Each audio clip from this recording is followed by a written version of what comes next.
अस्सलाम वालेकुम फ्रेंड्स, कैसे हैं आप सब लोग? उम्मीद करती हूँ सब खैरियत से होंगे।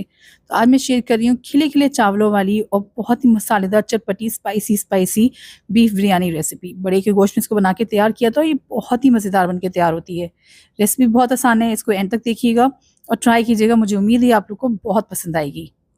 अच्छा, आज ही रेसिपी मैं पूरे 1 किलो गोश्त के साथ शेयर कर रही हूँ। आप चाहें तो इसको आधा करके आधा किलो गोश्त में ही बना सकते हैं, तो इंग्रीडिएंट्स को आधा कर लीजिएगा या फिर ज़्यादा क्वांटिटी में बनानी है ना 2-3 किलो की, तो बस इंग्रीडिएंट्स को डबल या ट्रिपल करना होगा। तो यहाँ मैंने 1 किलो गोश्त जो है ना बोल में डाल दिया, इसको हम थोड़ा मैरिनेट कर लेंगे। तो 250 ग्राम के करीब इसमें दही डाला है, 2 टेबलस्पून भर के मैंने लहसुन अदरक का पेस्ट डाला है और 2 टेबलस्पून ही हरी मिर्च का पेस्ट डाला है। आप चाहें तो बारीक काट के भी हरी मिर्च डाल सकते हैं। नमक डाल दिया टेस्ट के हिसाब से और यहाँ पे डाला है थोड़ा-सा हल्दी पाउडर, धनिया पाउडर डाल दिया 2 टेबलस्पून, तीखी लाल मिर्च डाली है 1 टेबलस्पून के करीब, 1 टेबलस्पून ही कश्मीरी लाल मिर्च भी डाल दी है, तो आपने टेस्ट के हिसाब से एडजस्ट कीजिएगा। 1 चम्मच ज़ीरा पाउडर डाल रही हूँ और साथ में डाल रही हूँ 1 टेबलस्पून बिरयानी मसाला। ये ऑप्शनल है, बस मैंने इसका फ्लेवर एनहांस करने के लिए डाला है तो डाल दीजिएगा, नहीं है तो स्किप कर दीजिएगा। और 1 टीस्पून ये होममेड गरम मसाला पाउडर डाल दिया है और डालेंगे थोड़े से होल स्पाइसेस, बस बेसिक सी घर के मसाले जो होते हैं ना वही डालना है मैंने इसमें। काली इलायची, काली मिर्च, दालचीनी, हरी इलायची, लौंग और थोड़ा-सा शाह-ज़ीरा। शाह-ज़ीरा नहीं है तो आप इसमें नॉर्मल सफ़ेद ज़ीरा जो होता है ना वो भी इस्तेमाल कर सकते हैं। फिर डालेंगे इसमें हम 2 बड़े साइज़ की प्याज़ को फ्राई करके बरिस्ता बना के इसमें हल्का-सा क्रश करके मैंने डाल दिया है। और इसमें जाएगा थोड़ा-सा धनिया और पुदीने के पत्ते, इसको भी बारीक काट के 1-1 मुट्ठी के करीब डाल दीजिएगा। 1 नींबू का रस जाएगा इसमें और डालेंगे 1 कप के करीब तेल, ये वही तेल है जिसमें प्याज़ फ्राई करी थी। तो बस इन सारे मसालों को आपने गोश्त के साथ अच्छे से मिक्स करना है और गोश्त को आपने थोड़ी देर के लिए मैरिनेट कर लेना है। जितना ज़्यादा गोश्त मैरिनेट होगा ना उतनी ही फ्लेवरफुली बिरयानी बन के तैयार होगी। तो मैं तकरीबन इसको 2 से 3 घंटे के लिए मैरिनेट करने रख दिया था। इंशाल्लाह रमज़ान जल्दी आ रहा है तो आप ये रेसिपी रमज़ानों में ट्राई कीजिएगा और दिन में इसको मैरिनेट करके रख दीजिएगा और इफ्तार से जस्ट पहले ना बस आपने बिरयानी को ना दम पे लगा देना है। तो ये अच्छे से मसाला लगा दिया है मैंने। इसको मैं फ्रिज में नहीं रख रही हूँ क्योंकि आजकल मौसम ठंडा है तो इसको मैंने ऐसे ही किचन की काउंटर टॉप पे ही छोड़ दिया था। तो तकरीबन 2 घंटे गुज़र गए थे तब चावलों को भिगो लेते हैं। तो यहाँ पे देखिए मैंने बासमती चावल ले लिया है और ये वज़न में बताऊँ तो ये तकरीबन 900 ग्राम्स के करीब है। तो चावल थोड़े कम ही इस्तेमाल होते हैं, गोश्त थोड़ा ज़्यादा होता है। आप हद से हद जो है ना बराबर के चावल ले सकते हैं। तो चावल ये अच्छे से भीग गए हैं, अब हम गोश्त को पका लेते हैं। तो मैं यहाँ पे प्रेशर कुकर में गोश्त गला रही हूँ, आप चाहें तो नॉर्मल पतीली में भी गला सकते हैं, बस ये कि प्रेशर कुकर में गोश्त जल्दी गल जाएगा। तकरीबन जो है ना इसको हल्की आँच में हम 20 मिनट के लिए पकाएँगे। पतीली में पका रहे हैं तो इसको जो है ना 1 घंटे से ऊपर लग जाएगा सॉफ्ट होने में। तो गोश्त को कुकर में डालने के बाद मैंने इसमें थोड़ा-सा पानी डाल दिया है, बस इतना डाला है, आधे कप के करीब कि मेरा बोल भी साफ़ हो जाए जिसमें कोई एक्स्ट्रा मसाला लगा हुआ हो और जो है ना ये गोश्त आराम से गल जाएगा। अभी हमने इसकी भुनाई नहीं करनी है।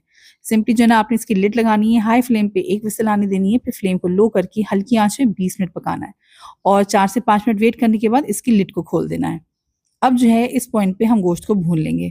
जो थोड़ा एक्स्ट्रा ज़्यादा पानी होगा ना वो भी खुशक हो जाएगा और गोश्त भी अच्छे से भुन जाएगा। तो यहाँ तकरीबन 7 से 8 मिनट हो गए थे गोश्त को भूनते हुए। बहुत ज़्यादा इसको ड्राई भी नहीं करना है कि इसका सारा पानी खत्म हो जाए और मसाला बहुत ज़्यादा थिक हो जाएगा ना तो वो चावलों पे अच्छे से लिपटेगा नहीं। अब जो ये सरफेस पे तेल आ गया है ना इसको मैं निकाल लूँगी, ये हम गार्निशिंग में इस्तेमाल करेंगे। ये मैंने पूरे 1 बोल जो है ना ये तेल निकाल लिया था। अब गैस को बंद कर देंगे और चावल बनाना शुरू करते हैं। तो चावलों के लिए ना देखिए पतीली में मैंने खुला पानी लिया है। खुला पानी का मतलब है कि जितने आपने चावल लेने हैं ना उसके 3 गुना आपने पानी लेना है।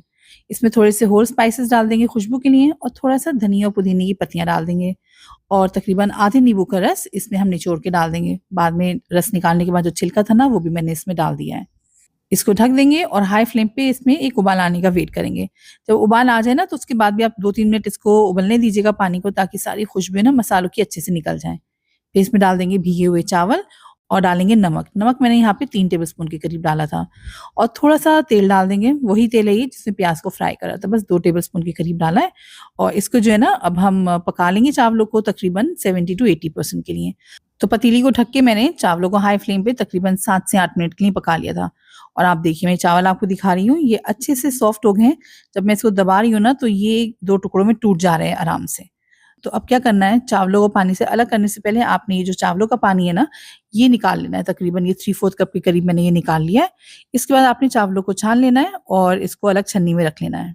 तो बिरयानी की सारी चीज़ें तैयार हो गई हैं, तो बस अब लेयर करना रह गया है।